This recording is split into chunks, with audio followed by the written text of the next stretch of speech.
Bonjour à tous, je vous invite à vous abonner à cette chaîne, à aimer, à partager, à commenter ces vidéos, c'est très important. C'est une manière de nous soutenir. Merci à vous tous. Bonjour Nicolas Vidal.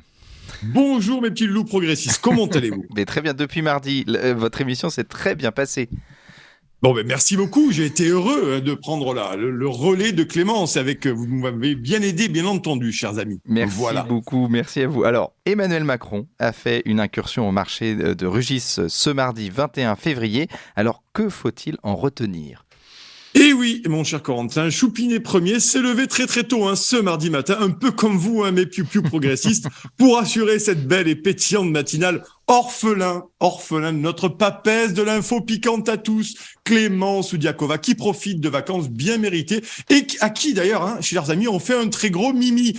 Mais revenons à salut à elle, et même revenons à Manu Macron premier, qui estime pour sa part qu'il n'y a pas d'heure pour se tailler une bonne grosse opération de com bien grasse, surtout quand la France devient un champ de mine populaire.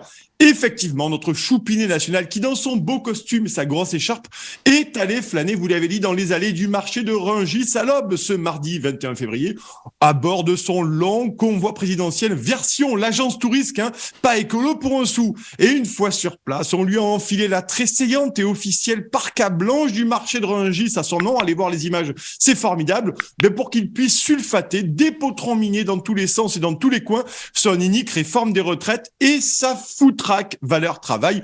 Et Choupinet a dû emmener dans ses cagettes de maraîchers politiques Olivia Bicos-Lacrise, la ministre déléguée chargée des petites et moyennes entreprises, du commerce, de l'artisanat et du tourisme, à qui on a aussi enfilé la parka blanche du marché de Rungis.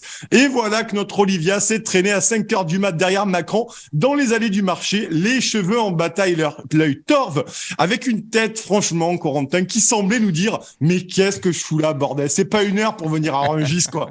Et d'ailleurs, on était très inquiets pour elle, car depuis son chapelet de fake news égrené, rappelez-vous, il y a quelques semaines, à propos des factures d'électricité pour les boulangers et les indépendants, l'Élysée l'avait carrément débranché du réseau et l'avait foutu en veille prolongée pour respecter très certainement des recommandations de sobriété énergétique, surtout en matière de conneries. Mais est-ce que vous pensez que cette opération de communication a été une réussite pour justifier la réforme des retraites ?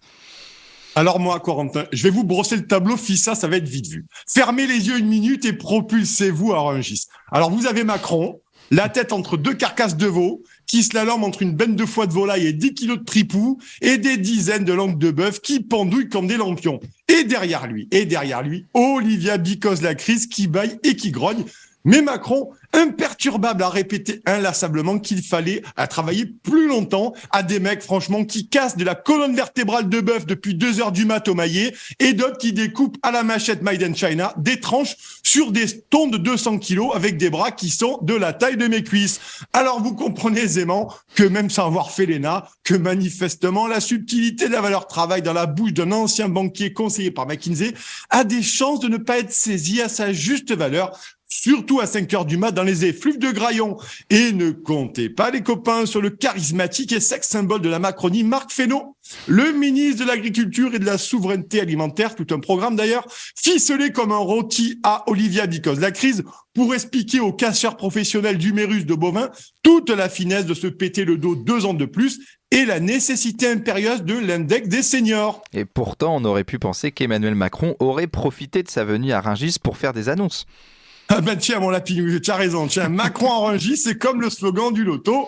100% des gagnants ont tenté leur chance. Le problème, c'est qu'on parle jamais des millions de pigeons qui ont raqué pour rien et qui ne toucheront jamais un copec. Eh bien, la com de Macron à Rungis, et partout pareil ailleurs, c'est exactement pareil. Du gros flanc de communication, une exponentielle diarrhée verbale version geyser et un déluge d'éléments de langage élastique.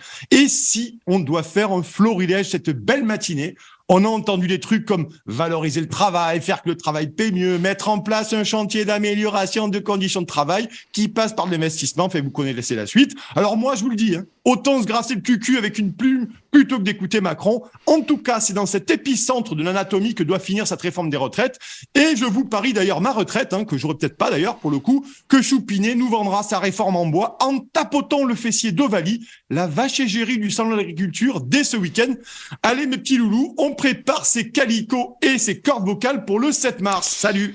Merci beaucoup Nicolas Vidal et Emmanuel Merci. Macron, rhabillé pour l'hiver en parc à Rungis. Merci à vous. Vous appréciez cette émission? Alors aidez Radio Courtoisie à en produire d'autres en indépendance totale. Rendez-vous sur soutenir.radiocourtoisie.fr. Merci d'avance.